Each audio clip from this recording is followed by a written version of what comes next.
Okyatukoze bulungi nnyo mukwano gwange bukkiriza okusigala ng'okyatambudde ne nannyini waako olunaku olwaleero.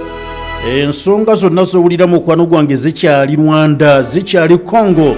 Omusajja Omunyarwanda bamuyita Paul Kagame naye ayongera okubanga bw'atyo mukwano gwange yeeberera. Mujjukira nti ebbanga litambudde nga musajja mukulu ono bakimusaako ne bamugamba nti Kagame yegwe kajiiko natabula. Ebintu bino byonna gwabiremu naye nga Kagame bw'atuuka okubanga awa ensonga ze oba naawe atuuka okumuddiramu n'ogamba oba bamuwaayiriza. Naye gwe n'ogamba nti kale Congo neekuwaayiriza, South Africa neekuwaayiriza, n'ekibiina ekyamawanga amagenda nekibiina ekikuwaayiriza. Kati Kagame ebyo byonna byonna bamwogirira tafaayo, wabula ye agamba nti ffe tujja tuuka okubanga tubawa bwino. Awulira ayina amatu awulire, atalina amatu gwe ayongera okutulumiriza. These leaders of M23 and the majority of their fighters came from Uganda, where they had been as refugees. Oyo gwe bayita Paul Kagame agezaako okubanga bw'ati akubuulira ye kikyamanyi ku basajja bano bamanyiddwa nga aba M23.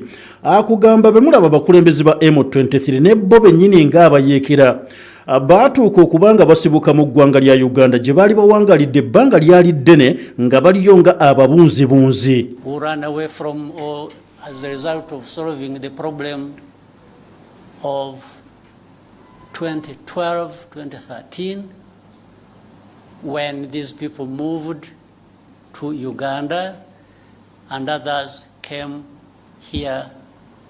I remember for specific actually number, those who came here were between 500 and 600.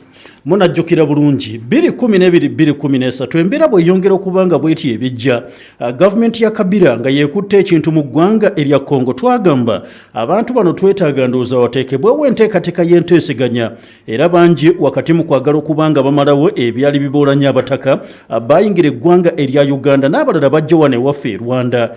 Wano twalina ndowooza baali wakati wa 5 n'olukaaga naye abasinga baali mu ggwanga lya Rwanda baani M23 whom we disarmed. Era batuuka wano ewaffe Rwanda twabajjako ebyokulwanyisa bye baalina and gave back arms to the government of DRC. Bwe tubajjako ebyokulwanyisa ffe kye twakola nga Rwanda olw'okwoleka obweruufu ebyokulwanyisa twabikwasa gavumenti ye Congo nti biibino byabadde nabyo kati tubibaddiza byebyo. And had been kept here for a long time until some, when things as they kept changing, the government of DRC used to send even their officials to come and speak to people here. Okumanya tubadde beerufu abantu ffe twabakuumira wano ebbanga ne litambula nga abakungu ba gavumenti ya Congo bo bennyini bajjanga ne bakyala wano ne boogerako n'abasajja aba M23 be tubakuumidde. Where we had held them in camps to speak them purportedly to resolve their problems. Bazze kuno boogerako nabo bamalawo batya ebibaboolanya. It went on back and forth for a long time. Batambulangayo batya ebbanga lyali ddene ne bajja ne baddayo ne bajja ne boogera nabo okumala ebbanga ggwanvu. The problems were never resolved. Naye ebizibu ebyali baboolanya tebyagonjoolwa. But these are not the ones who started the fighting. Naye bano ffe be twayina wano mu nkambi za wano si be baatandika okulwana bannange, wallahi si be bano. If you want to see where these people, most of them are still here. Era ne bw'oba oyagala okulaba bano aba M23 abajja wano ne tubakuumira wano ne bwe kibanga mwagala obbalaba tusobola obbabalaga weebali wano bakyaliwo. The fighting was started by the main group that was in and from Uganda. Ekyo ekibinja kimuli kya M23 kyatandika olutalo mu Congo kyatandikibwa aba M23 be muwulira abaali mu ggwanga lya Uganda. So how did it become Rwanda's problem? Kati ffe naffe ebitutabulira abatugamba nti ffe tuli e Congo olwo twabijjamu tutya nga ffe bono tukyabakuumidde wano abaava e Uganda be bali mu kulwana. Lwaki tembigamba gundi? Honestly.